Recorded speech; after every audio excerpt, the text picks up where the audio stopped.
Hai YouTube, penonton YouTube lah. Okay, so hari ni kita nak buat tutorial, bukan tutorial lah, recommendation untuk flash yang bagus digunakan dan sesuai untuk especially pada yang minat untuk main off camera. Saya nak cerita strobis lah orang panggil sekarang kan.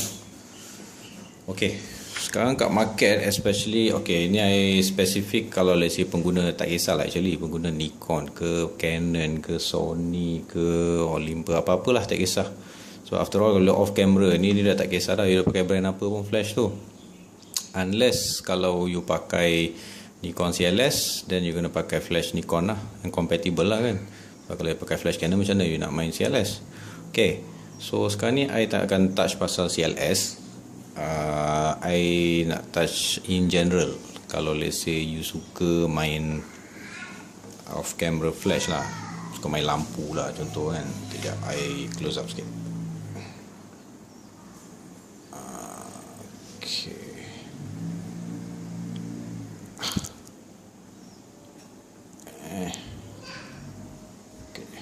Okay, sikit. Okay, ini SB900 flash bagus, tapi sekarang dah ada keluar SB910. Boleh buat untuk main strobis off camera. Sebab apa, dia ada, I tak nak touch CLS CLS kita nak cerita kemudian lah. Sebab dia ada sync port kat sini untuk you hook up you punya trigger. Okay, flash bagus sebab dia boleh rotate 180 degrees both ways lah, dua-dua arah lah. Okay, dia boleh zoom 200mm. Ni ada bateri tak? Ya, ada. Okay, contoh I on ni, zoom, dia boleh zoom straight sampai 200mm. Ni 200mm sekarang, dia boleh turun sampai 17mm. Okay, cuma flash ni satu downside dia mahal. Yang keduanya, kebanyakan masa bila kita nak main CLS, kita main strobis ni, kita akan banyak pakai manual mode. So flash ni memang dia ada TTL, dia boleh buat CLS, tapi bila kita main strobis ataupun off camera, kebanyakan masa kita akan pakai manual. So manual mode, maknanya TTL semua kita tak pakai lah bila kita dah main manual. Bukan maknanya kalau kita pakai CLS kita boleh, ada sekarang ni ada radio trigger yang boleh control you punya flash output, boleh pakai TTL pun. So tapi untuk basic setup you akan pakai manual. So flash ni okay, boleh pakai kalau you ada. So tak perlu bazir kan, kalau dah ada kita pakai lah. Tapi I nak cerita pasal option selain daripada flash ni yang boleh pakai. Okay, kita tutup sekejap. Ni satu flash, dia dah ada ni. Yang kedua, you boleh pakai SB800. SB800 basically sama juga punya features dia macam SB900, cuma ni lama sikit lah. Dia ada optical sensor. SU4 sama macam ni juga, ni pun ada juga optical sensor. So maknanya kalau you tak pakai radio trigger ke, you boleh pakai SU4 mode.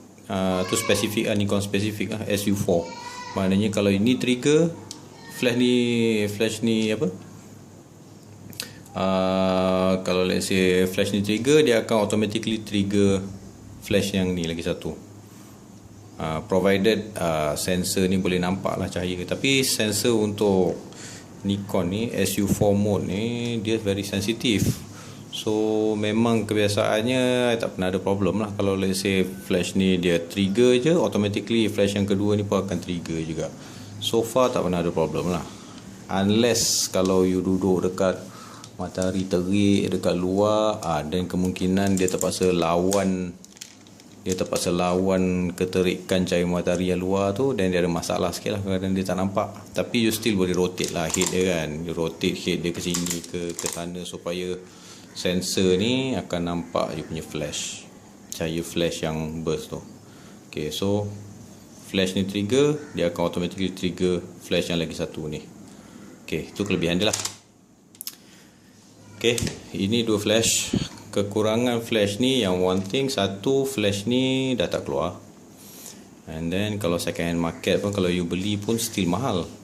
Okay, flash yang ini SB900 I rasa ada lagi kot jual sekarang ni, sebab sekarang dah replace dengan SB910.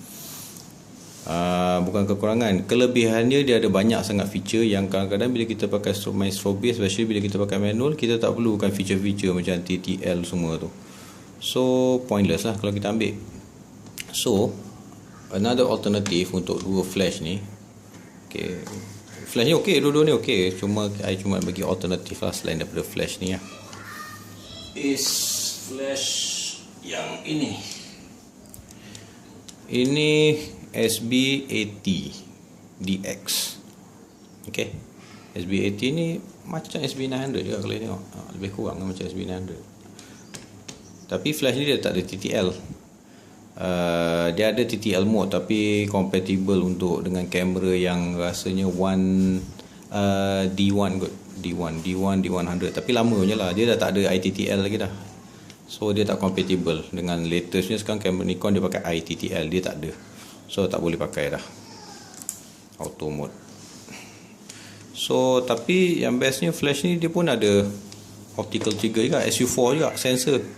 So maknanya you boleh jadikan ni flash yang kedua ke, ketiga ke. Let's say you nak pakai ni lah, kalau you tengok identical macam SB900, tak ada beza pun.